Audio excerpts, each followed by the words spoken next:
this is Night and I am here with Laurie Pointer. We are going to be talking about journaling and finding clarity.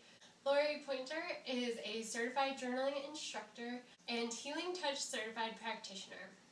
Well, welcome. Thank you. So, could you tell us a little bit about what journaling is for those of us who don't know anything? Okay. Yeah, the kind of journaling that I both do and teach is what I think of as process-oriented journaling, where you're just using the journal as a tool for getting clarity or manifesting or processing feelings and emotions. So it's a combination of, sometimes it's just writing in a journal as you would think, like across the page. It's things like doing collage, or I'm going to teach you a technique today called clustering, so it's writing around the page. So it's just it's a great wellness tool for many different uses. Nice. So then how did you find this? How did you get started? I actually have journaled myself most of my life. I mean, as even a little girl, I had those little lock and key diaries that I kept. And then when I really got into it was in 9th grade at my high school. I took a creative writing class, and the teacher was really into journaling, so he had us keep a journal throughout that semester. And I don't think I've ever stopped journaling since then. I've pretty consistently journaled as one of my self-care tools since then. And then in 2001 I became a certified journal to the self instructor and taught those classes for a while, and then I've been teaching just my own version of a journaling workshop for the majority of the time since then, about the past 13 years. So that's kind of drawing into like the subconscious and the intuition? It is.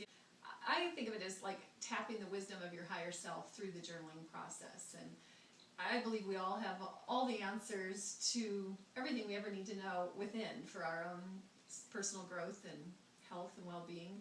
And a lot of times it's just a matter of getting quiet and still enough to hear what those answers are. And journaling is a great way to do that. It's a great, we're far more, the clarity comes greater, and manifestation happens more powerfully when you actually take time to write something down rather than just thinking about it. It's also a great tool for sort of learning how to manage your emotions and manage your thoughts. I mean, most of us spend a lot of time with a monkey mind going 100 miles an hour, and emotions that sometimes are just, you know, going haywire. And it's right. We don't really necessarily have control over those reptilian emotions we have, but we can learn to manage those feelings when they come up. And so I think the journal is a great way of doing that. Wow. So it's healing and just releasing and becoming more aware. Absolutely. Would you recommend that anyone could journal, like anytime, or like what time, or how, what spiral, what? Yeah. I mean, and you can journal in just a 79-cent spiral notebook or whatever they cost now. I know.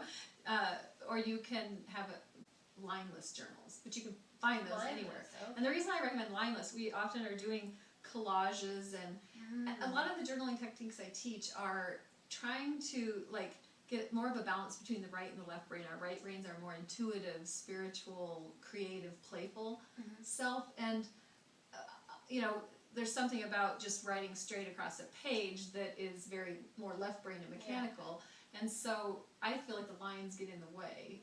People are sometimes like, well, I need lines to be able to write. But once you do kind of journaling, and we say don't worry about grammar, spelling. Anyone can do it. Yeah. For years and years, while I was raising my daughter, I taught a mother-daughter journaling class that was really fun, and it was all the way from little kids that didn't write yet. Yeah, I was gonna say, could you have a drawing? Absolutely, journal? Yeah. Yeah, it could be illustrated journal, a collaging journal, whatever. Yeah, there's many ways to do it. It's been a tool I used with my kids in raising them too. I mean, they were journaling from the time they were little. So any age, anywhere, anytime. Exactly. Could you use your iPhone? You could, and actually, that's a lot of times people ask me that. What about, can I journal on my laptop? Yeah. And I always say the best, journal for you is whatever works for you, Right. And if somebody is much more likely to, do it, there's many nowadays journaling apps and stuff like that to prompt you, or to just keep it all locked and stored and password coded or whatever. Right. Because maybe you don't want people to know. Exactly. And I've seen people do really more creative things with electronic journaling. it would be a little bit hard, I think, in the actual classes I teach to do it, or you could do portions of it, but a lot of it, it'd be hard to, like, I guess you fully could. Express. Yeah, I mean, like, there's a lot of scissors and glue sticks and magazines and colored pens in my class, so that part would be a little bit harder to do, but you could certainly do the actual writing. You often will do something more artistic, but the kind of art that anyone can do, like not people that don't even consider themselves artistic. I mean, I think we all have an artistic self hidden in there somewhere. Right. So we're lucky enough that you said you would kind of guide us through a little bit of a. This is kind of new to me because I thought it was just writing when I thought about journaling, but this is a cluster. Yeah, a cluster technique is a technique where you are just not writing across a page. You kind of use the whole page, and your page will look like a series of bubbles. And a really great one for just nurturing your health and well-being is to right in the center of your page, draw a circle, and in the middle of that circle, write self-care, and then draw into your mind anything you have ever done that you consider self-care. So anything that has felt nurturing to you physically, emotionally, mentally, or spiritually. And of all varieties, it might be just something that's pure leisure and fun and play or relaxing in some way. And maybe it's something you haven't done for years and years, but try to just brainstorm everything you've ever done that you consider to be self-care. And just put that. Yeah, so after you write the circle in the middle of self-care, then as the ideas start to come, just like draw a line in another bubble, and just so you're just bubbling all around your page. And if that idea makes you think of something else, you can bubble off of that one. So your whole page will be just filled. Whole wall. Right, exactly.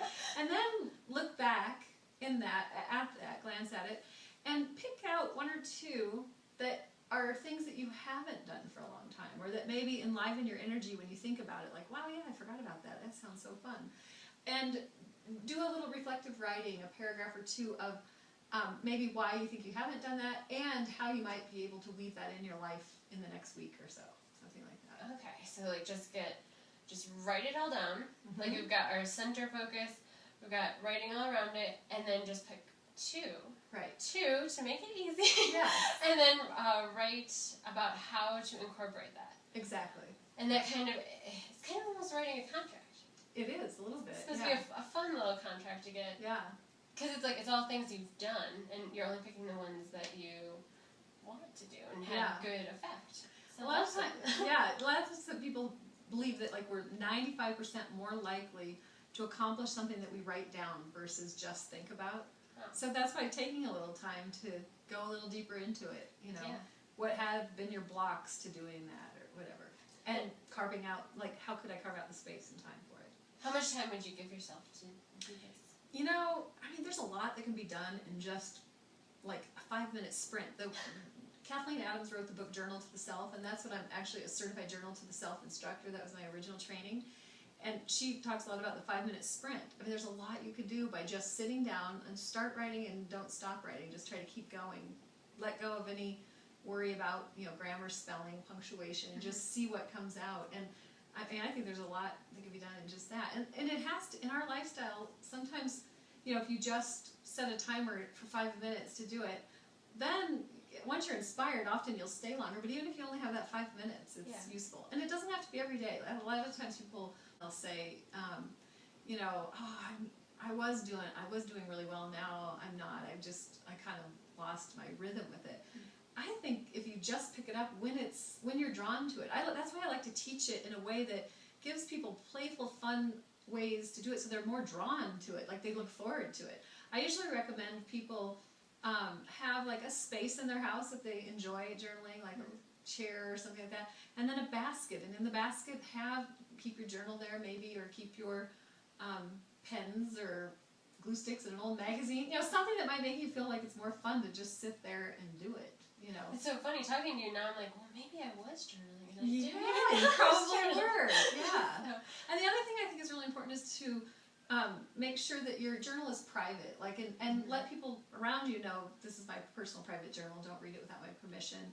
I think it's a good idea to write that on the front page of your journal. Yeah. And you can put your name and number in there in case you lose it somewhere. If you have any doubt that somebody's gonna violate your privacy with it, then keep it under the seat of your car Oh, yeah. or something like that, or in your carry purse big enough to have it in there. Yeah. Often, sometimes even just putting a rubber band around it will just kind of delay so somebody won't pick it up and think, oh, what's this? Yeah, yeah. And they have to actually, whatever. Yeah, yeah. But you want it to be your private journal so that you can be as raw, unfiltered, and honest with yourself in there so that you get the best benefit out of it. That's how, sometimes we got to clear that grunge out a little bit before you can let the wisdom come up. So then, when people want to know more about you, where could they go?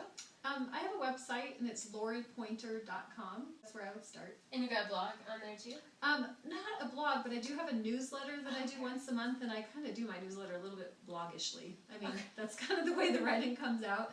And so yeah, there's right on that homepage of my website, there's a place to sign up, and I do a free journaling prompt in that newsletter every month. Nice.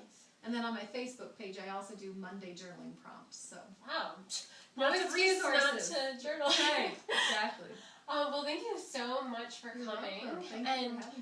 Go get a journal of some sort. It could be a poster, your cell phone, a spiral, whatever you want. Try this practice that we've given to you. I hope you enjoyed this interview, and I will see you next time.